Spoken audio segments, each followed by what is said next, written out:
తెలంగాణ ఉద్యమకారుడు, అదేవిధంగా BRS party నాయకుడు మన్నె గోవర్ధన్ మనతో పాటు ఉన్నారు. ప్రస్తుతానికి ఖైరతాబాద్లో ఒక సంక్షోభం అయితే ఏర్పడింది.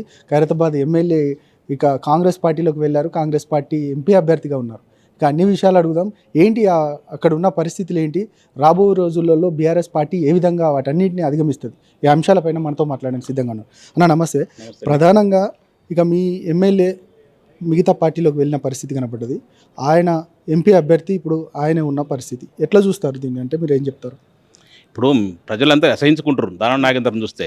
2004 ఆయన జీవిత అంటే ఆయన రాజకీయ చరిత్ర చూస్తే ఎప్పుడు చూసినా ఎక్కడ అధికారం ఉంటే అక్కడ పోతుంటారు ఆయన. ఆయనకు కావాల్సింది కార్యకర్తలు లేకపోతే దానికన్నా ప్రాతినిధ్యం వస్తున్న కాన్స్టిట్యున్సీ గురించి కాదు ఆయన కావాల్సింది. ఆయన సొంత లాభం, స్వలాభం, ఆయన సెటిల్మెంట్లు, ఆయన లాభాల గురించి, ఆయన వ్యాపారాల గురించే పోతుంటాడు తప్ప ఏడ కూడా పార్టీ మారిన సందర్భంలో కూడా ఎవరు ఉపయోగించి కాదు, ఆయన స్వలాభం గురించే పోతుంటాడు. నెంబర్ 1. నెంబర్ 2 ఏంటంటే ఇప్పుడు మొన్న 3 నెలల కింద కారు గుర్తు మీద కారు గుర్తు మీద గెలిచిండు. బీఆర్ఎస్ పార్టీ ఆయన రాజకీయ జీవితం సమాప్తమైన సందర్భంలో 2014 ఓడిపోయిన తర్వాత అసలు ఆయన ఇంటికి గడప ఒక్క మనిషి కూడా ఎక్కలే, ఒక కార్యకర్త కూడా రాని సందర్భం. 2018లో ఆయన అప్పుడు ముఖ్యమంత్రి కేసీఆర్ గారు ఉన్నప్పుడు ఆయన గౌరవించి నిజంగా బీసీ నాయకుడు, చాలా పెద్ద నాయకుడు, 4 సార్లు అప్పటికి 3 సార్లు 4 సార్లు ఎమ్మెల్యే అయ్యిండు. అట్లాంటి వ్యక్తిని గౌరవించాలని చెప్పి ఉద్దేశంతో నన్ను కాదని చెప్పి కూడా, నేను పార్టీ ఉద్యమం నుంచి ఉన్నాను, ఫస్ట్ 2014 పోటీ చేసిన, నన్ను కాదని కూడా ఆయనకు టికెట్ ఇచ్చారు. సరే, అతను ఇచ్చిన తర్వాత కూడా అంత గౌరవించి అన్ని విధాలు ఆదుకొని ఆయనకు ఎమ్మెల్యే గెలిపించారు. 2014 నుంచి 2018కి ఎమ్మెల్యే అయ్యిండు. 2018 నుంచి 2023 వరకు ఎమ్మెల్యేగా ఉండే.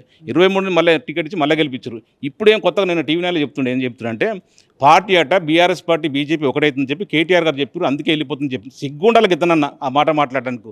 నీకు 2018 నుంచి 2023 ఎమ్మెల్యే ఉన్నప్పుడు నీకు పార్టీ పులిలాగా ఉండేనట, హీరోలాగా ఉండేనట, పిల్లలాగా అయినట. మరి అప్పుడు తెలియదా? 2018లో సరే తెలిసో తెలియక వచ్చినావు, ఎమ్మెల్యే అయినావు. 2023 తెలిసింది కానీ పార్టీ పరిస్థితి ఉంది, పార్టీ ఎట్లా రిసీవ్ చేసుకుంటారు, ఎట్లా నీకు ఇంపార్టెంట్ ఇస్తారని. మళ్ళీ 2023లో టికెట్ ఏం తీసుకుని ఎందుకు గెలిచినావు అంటే నీకు పోవడానికి ఒక రీజన్ కావాలి. పోయేటప్పుడు గతంలో 2018లో కాంగ్రెస్ పార్టీని వదిలేసి బీఆర్ఎస్ పార్టీకి వచ్చేటప్పుడు కాంగ్రెస్ పార్టీ బీసీలకు అన్యాయం చేస్తుంది, చాలా చెత్త పార్టీ, చాలా చండలాని పార్టీ, అట్లాంటి పార్టీ ఉండలేని మిడలేని చెప్పేసి మా పార్టీలోకి వచ్చింది, బీఆర్ఎస్ పార్టీలకు. ఇప్పుడు పోయేటప్పుడు ఏదో ఒక బురద వెళ్ళి పోవాలి. నీ తప్పును కప్పిపుచ్చుకోవడానికి ఈ 100 కథలు పడుతున్నావు. ప్రజలు గమనిస్తున్నారు, నాయకులు గమనిస్తున్నారు, పార్టీలు కూడా గమనిస్తున్నాయి. నీ రాజకీయ జీవితంలో ఇంత అసహ్యమైన వ్యక్తి ఎవడు లేడు తెలంగాణ రాష్ట్రంలో.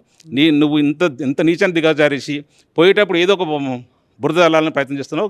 ఇది ఖచ్చితంగా నీ రాజకీయ సమాప్తికి ఇది పునాదిగా నాందిగా పలుకుతుంది. ఒకటి. రెండవది, ఇప్పుడు ఖచ్చితంగా 2024లో ఎంపీగా ప్రయత్నం చేస్తున్నారు. మొన్నటిదాకా కారు గుర్తుకు ఓటని చెప్పి ఇదే ఖైరతాబాద్ కాన్స్టిట్యూన్సీలో ఇక్కడ తిరిగినావు. ఇప్పుడు ఏ మొహం పెట్టుకొని చేయి గుర్తుకు ఓటని అడుగుతావు? అసలు నీతి జాతి ఏమైనా ఉందా? కొంచెమన్నా ఏమాత్రం నీతి ఉన్నోడికి ఇట్లా తిరగడు. నీకు అసలు పార్టీ పార్టీ బీఆర్ఎస్ అధికారం కోల్పోయి 3 నెలలు కాలేదు. నువ్వు ఏదైతే కాంగ్రెస్ పార్టీ గెలిచిన మరుక్షణం నుంచి నువ్వు కాంగ్రెస్ పార్టీ ఎప్పుడు పోదాం అని చెప్పి ఒకటే ప్రయత్నం చేస్తున్నావు. ఇది తప్పు. మీ రాజకీయ ఎక్స్పీరియన్స్కు మీరు ఇది కరెక్ట్ చేస్తుంది కరెక్ట్గానే కాదు. నిజంగా ఇప్పుడు కేసీఆర్ కూడా 85 సంవత్సరాల వయసున్న కేసీఆర్ కూడా ఇప్పుడు ఇంటికి గుర్తొచ్చింది, సొంత వీళ్ళట. ఇప్పుడు మొన్నటిదాకానేమో ఈ పార్టీ అధికారులు ఉంది కాబట్టి ఈ పార్టీ నా సొంతం. కేసీఆర్కి ఏం తక్కువ చేసిండండి? నీకు 2 సార్లు రాజ్యసభ, 2 సార్లు కార్పొరేటరు, మళ్ళీ బిడ్డకు మేయర్ ఇచ్చిండు, కొడుకు చైర్మన్ ఇచ్చిండు. ఇంత చేసినా కూడా నీకు సిగ్గు అసలు వ్యక్తి కొంత వయసు కన్నా గౌరవించుకోవాలి కదా. ఇప్పుడు నేను చిన్నవాడిని, నీ కొడుకు కంటే చిన్నవాడిని. ఇప్పుడు నేను ఒక మాట అనుకో, నీ వయసును గౌరవిస్తున్నాం, కానీ నువ్వు చేస్తున్న చండాలని పని మాత్రం తప్పకుండా తప్పు పడుతున్నాం. ఇట్లాంటి నాయకులకు, ఇట్లాంటి రాజకీయ వ్యభిచారానికి వచ్చి, నేను చెప్తున్నట్టే వ్యభిచారానికి వచ్చి ఇట్లాంటి రాజకీయ నాయకులకు బుద్ధి చెప్పాలి ప్రజలు. ఎందుకంటే ఏడు అధికారం ఉంటే అడగపోతుంటారు. అప్పుడు సొంత గర్వాపస్ అంటారు, సొంత ఇల్లు అంటారు, ఎన్నో కథలు చెప్తుంటారు. మొన్నటిదాకా కేటీఆర్ గురించి గొప్పగా చెప్పిండు. కేటీఆర్ చాలా మంచి నాయకుడు, చాలా చదువుకున్న వ్యక్తి అని చెప్పిండు. ఇప్పుడంటే కేటీఆర్ ఏ ప్రచారం కేటీఆర్ కనబడుతున్నట్టు, హరీష్ రావు కనబడుతుంటా, కవిత కనబడుతుంటా. ఎవరు ఈయన చెప్తాడు? ఎవరు? కేసీఆర్ గారు. మేయర్ గారు ఎవరంటే అసలు నీకు సంబంధం, నీకు తెలంగాణతో సంబంధం లేదు. మొన్నటిదాకా అమెరికాలో రాగానే మీ అయ్యమ్మకం చూసి మన కార్పొరేటర్ ఇచ్చిండు. సరే, మీ అయ్య కోరితే మేయర్ కూడా ఇచ్చారు కాదనుకుంటా. మేము మొత్తం మీద 150 డివిజన్లో నీకు అత్యల్ప మెజార్టీతో 350 ఓట్లతో గెలిచినావు. అయినా కూడా నీకు మేయర్ ఇచ్చారు. నీకన్నా మంచి 8,000 10,000 ఇచ్చిన కూడా కాదనుకుంటా నీకు ఇచ్చారు మేయర్. ఇంత విశ్వాసం ఉండాలి కంటే ఒక్కసారి అధికారం బాగానే నీకు పార్టీలో ఉన్న వ్యక్తులు అందరూ ఖరాబ్ కనబడతారా? ఇది అసలు ఎక్కడ నీతి, ఎక్కడ జాతి? అసలు ఇట్లాంటి వాళ్ళని ఉరి శిక్ష కాదు కదా, 10 ముక్కలు చేసి తప్పలేదు. ఎందుకంటే ఇంత అసహ్యంగా బతకాలన్నా? ఒకరోజు ఈ రోజు మొన్నటిదాకా బీఆర్ఎస్ పార్టీ ఉంది, ఇప్పుడు కాంగ్రెస్ పార్టీ అధికారం ఉంది. మళ్ళీ రాబోయే రోజుల్లో మళ్ళీ బీఆర్ఎస్ అధికారం వస్తుంది కదా, కొంత ఓపిక ఉండాలి కదా మనిషికి. ఓపిక లేకుండా ఎంతసేపు అధికారమే పరమావధిగా ఉండడం ఇది కరెక్ట్ కాదు. ఇది ప్రజలు క్షమించరు. మీరు చేస్తున్న రాజకీయ తప్పిదం అనుకుంటే 100% చెప్తున్నాను. ఒకవేళ మీ ఖైరతాబాద్కు ఉప ఎన్నిక వస్తే తెలంగాణ ఉద్యమకారుడిగా, అదేవిధంగా ఎప్పుడు పార్టీని అంటిపెట్టుకున్న మన్నె గోవర్ధన్కు టికెట్ ఇచ్చే అవకాశం ఉందా అంటే మీరు ఏం చెప్తారు అసలు? కేసీఆర్ గారు మొన్న ఈ మధ్యకాలంలో పిలిపించి చెప్పడం జరిగింది. ఖచ్చితంగా సార్ గతం జరిగింది తప్పో ఒప్పో రైట్ అయిపోయింది వదిలేయండి. ఖచ్చితంగా పార్టీని మంచి చూసుకోకూడదు. ఖచ్చితంగా ఖైరతాబాద్ కాన్స్టిట్యూన్సీని పద్మారావు గారికి టికెట్ ఇస్తున్నాం కదా, మంచి గెలిపేయండి దగ్గర ఉండి అంటే ఖచ్చితంగా గెలిపిస్తారని చెప్పి నేను ప్రామిస్ చేయడం 100% మా పార్లమెంట్ అభ్యర్థి మన పద్మారావు అన్న గారిని ఖచ్చితంగా గెలిపిస్తాం. పద్మారావు గారు టికెట్ ఇవ్వడం చాలా సంతోషకరం, గొప్పగా గౌరవంగా భావిస్తున్నాం. ఎందుకంటే ఉద్యమకారుడు, 4 సార్లు సికింద్రాబాద్ నుంచి ఎమ్మెల్యే పోటీ చేసినవాడు, నిత్యం ప్రజలకు అందుబాటులో ఉండే వ్యక్తి. అట్లాంటి వ్యక్తిని సెలెక్ట్ చేయడం మా గౌరవ కేసీఆర్ గారికి ధన్యవాదాలు తెలుపుతున్నాం, కృతజ్ఞతలు తెలుపుతున్నాం. అట్లాంటి వ్యక్తిని గెలిపించే బాధ్యత మా మీద. నేను ఒక్కనే కాదు, ప్రతి ఉద్యమకారుడు సంతోషపడుతున్నారు, ప్రతి కార్యకర్త, ప్రతి నాయకుడు హ్యాపీగా ఫీల్ అవుతున్నాం. ఈ 17 లోక్సభ కాన్స్టిట్యూన్సీలో సికింద్రాబాద్ కాన్స్టిట్యూన్సీ చాలా రసవత్తరంగా ఉంటుంది.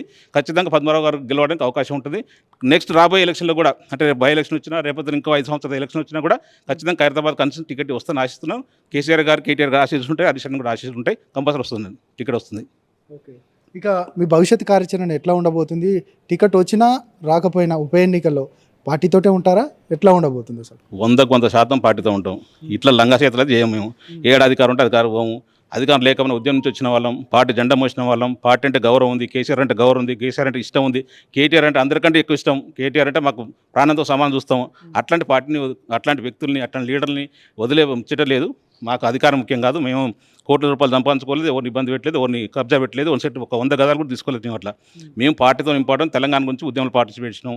తెలంగాణ దేవుడి దేవాల, కేసీఆర్ దేవాల తెలంగాణ వచ్చిన తర్వాత తెలంగాణ ఎంత ఈ 10 సంవత్సరాలు ఎంత డెవలప్ అయిందో మనం చూస్తున్నాం. అట్లాంటి నాయకత్వం ఇంపార్టెంట్, నాకు పదవి ఇంపార్టెంట్ కాదు. ఖచ్చితంగా బీఆర్ఎస్ పార్టీలో ఉంటాం, కేసీఆర్ గారిని వెంటనే ఉంటాం, కేటీఆర్ గారు వెంటనే ఉంటాం, కంపల్సరీ ఉంటుంది. నాకు ఫ్యూచర్లో ఏ పదవి వచ్చినా రాకపోయినా ఖచ్చితంగా పార్టీలో ఉంటాం. నిజంగా మీరు దానంకి అత్యంత దగ్గర అనుచరుడిగా ఉండేవారు. నేను ఎప్పుడు నేను అసలు ఎప్పుడు జీవితంలో ఎప్పుడు అంచర్ని కానే కాదు, ఆయనకు సంబంధం లేదు. మొన్న పార్టీ నేను 2018 టికెట్ ఇస్తే వ్యక్తిగత ఆయన మీద కోపంతో, ఓన్లీ ఆయన మీద కోపంతో వేరే పార్టీ మీద పోటీ చేసిన. నేను పార్టీని కానీ, గౌరవ కేసీఆర్ గారిని, గౌరవ కేటీఆర్ గారిని ఒక్క మాట కూడా అనలేదు, పార్టీని కూడా ఒక్క మాట లేదు. జస్ట్ వ్యక్తిగతంగా ఆయన బీసీలను కొట్టిన వ్యక్తి, తెలంగాణ వ్యతిరేకించిన వ్యక్తి, తెలంగాణని వద్దనుకున్న వ్యక్తి, కేసీఆర్ ఫ్యామిలీని తిట్టిన, పర్సనల్గా తిట్టిన వ్యక్తి. అట్లాంటి వ్యక్తి టికెట్ ఇవ్వడం నాకు నచ్చలేదు, నేను పోటీ చేసిన. అయినా కూడా 2023లో కేటీఆర్ గారు పిలిచి ఖచ్చితంగా నువ్వు గతం మైండ్లో పెట్టుకోకు, ఎంతైనా మన పార్టీ లీడరు, మన పార్టీ ఎమ్మెల్యే, ఖచ్చితంగా సపోర్ట్ చేయాలంటే మొన్న ఖచ్చితంగా తిరిగిన, మనసు చంపుకొని తిరిగినా, ఎట్లా తిరిగిన పార్టీ కొరకు తిరిగినా. అంతే తప్ప నేను అనుచరణ కాదు, నాకు సంబంధం లేదు ఆయనతో. నాకు ఓన్లీ కేసీఆర్ గారు శిష్యుని, కేటీఆర్ అన్న కేటీఆర్ అని తోటి ఉంటాను. అంతే తప్ప నాకు ఎవరితో శిష్యులు, ఎవరు గురువు లేరు, శిష్యులు లేరు. నిజంగా దానం నాగేందర్ నిన్న మాట్లాడుతూ అసలు నా దగ్గర ఆస్తులు అంటూ ఏమీ లేవు, నా పైన ఆరోపణలు చేస్తూ ఉన్నారు, 2000 కోట్లు సంపాదించాను, 200 కోట్లు సంపాదించాను అనేది ఒక ఆరోపణ మాత్రం చేస్తూ ఉన్నారు అన్నట్టు. నిజంగా ఆస్తులు ఏం లేవు, ఎందుకంటే మొన్న మీరు ఎలక్షన్లో కూడా తిరిగినా అని చెప్తా ఉన్నారు. 1000 కోట్లు ఉంటాయండి. ప్రత్యక్షంగా ఆయన పేరు ఉన్నా, పరోక్షంగా కుటుంబ సభ్యుల పేరు ఉన్నా, లేదా అనుచరుల పేరు మీద ఉన్నా, లేదా బినామీ పేరు ఉన్నా 1000 కోట్ల ఆస్తులు ఉంటాయి. ఆయన పొద్దున్నేసి నేను చెప్పడం కాదు, నేను చెప్తే ఇప్పుడు ఏదో రాజకీయ ప్రత్యర్థిగా చెప్పిన అనుకుంటారు. సార్ వాస్తవం ఉన్నా లేకపోయినా పక్కన పెడితే, ఖైరతాబాద్ కాన్స్టిట్యూన్సీలో హైదరాబాద్లో దానం నాగేందర్ గురించి తెలిసిన వ్యక్తి ఏ వ్యక్తిని అడినా కూడా ఆయన రోజు దినచర్య ఏంటంటే ఎవరైనా చెప్తారు. సెటిల్మెంట్లు, భూ కబ్జాలు, లేకపోతే ఇంకా వేరే కార్యక్రమాలు, వ్యాపారస్తులు తప్ప వేరే ఉండదు. ఏ కార్యకర్త ఫోన్ ఎత్తాడు, ఎవరికి అందుబాటులో ఉంటాడు, ఏ మంచి కానీ చెడు కార్యక్రమాలకు కానీ తన ప్రాతినిధ్యం వచ్చిన కాన్స్టిట్యూన్సీలో ఏ రోజు కనబడాడు. అది అందరూ తెలిసిన. ఎలక్షన్ రాగానే ఒక 5-6 నెలల ముందు అడావుట్ చేస్తాడు, 10 రూపాయల ప్లేస్లో 100 రూపాయలు ఖర్చు పెడతాడు, గెలుస్తాడు. ఆయన అదృష్టం, ఆయన ఒక రాజకీయం, ఆయన ఒక వ్యాపారం అంతే తప్ప నిజంగా ప్రజాసేవ కాదు, ఏది కాదు. అసలు ఆయన చెప్తే కానీ ఓన్లీ అదృష్టం బాగుండి గెలుస్తుంది తప్ప ఆయన నిజంగా ప్రజలకు సేవ చేసింది ఏ క్షణం ఎక్కడ ఏమీ లేదు. ఆడ ఓన్లీ వ్యాపారం, దీన్ని నమ్ముకుంటాడు, 1 కోటి రూపాయలు సంపాదిస్తాడు. నిజంగా ఆయన ప్రూఫ్ చూపిస్తా, ఆయన వ్యాపారం మీద, ఆయన పేరు మీద ఉన్నో, లేకపోతే ఆయన కుటుంబ సభ్యుల మీద, బినామీ పేర్ల మీద ఆస్తులు చూపిస్తా, నీకు ఎవిడెన్స్ చూపిస్తా. ఆయన కార్యకర్తలకు ఇస్తాడా? ఆయన అనుచరులకు, ముఖ్య అనుచరులకు ఏమని చెప్పు, ఇస్తాను, నేను చూపిస్తా. కొంత నాకు నాతో కొంత ఎవిడెన్స్ చూపిస్తాను. అది చేయగలదా? దమ్ముంది అట్లా చేయమని చెప్పండి. ఊరికే నాతో సవాల్ విసురుతారా? సవాల్ ఏంది వాస్తవం చెప్తున్నాను. సవాల్ విసరడం ఏంది నిజం, సవాల్ విసరడం ఏంటి అజ్ఞాతం విసిరినట్టు సవాల్ విసరడం. వాస్తవాలు చూపిస్తాను, నా దగ్గర ఎవిడెన్స్ కూడా ఉంది. చేస్తాడా రిజైన్ మన ఆస్తులు వంచుతాడా?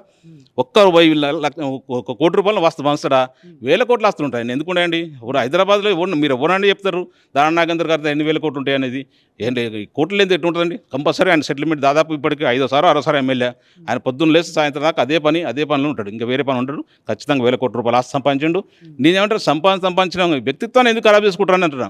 నీకు నువ్వు నష్టపోయిన సందర్భంలో, నీకు అసలు రాజకీయ మొత్తం శూన్యమైన సందర్భంలో పార్టీని పిలిచి నువ్వు కాలేలు పట్టుకు పార్టీలోకి వచ్చిన తర్వాత నేను నమ్మి నీ గౌరవించి పార్టీ టికెట్ ఇచ్చింది.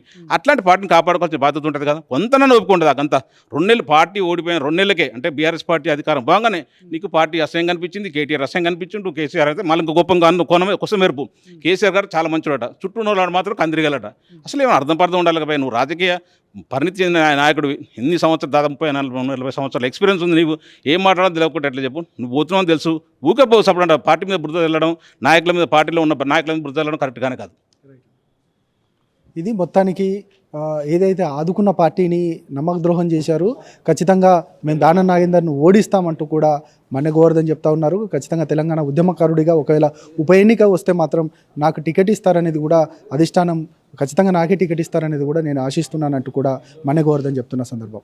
కెమెరా పర్సన్ శశికాంత్తో ప్రశాంత్, మైక్ టీవీ, తెలంగాణ భవన్ నుంచి.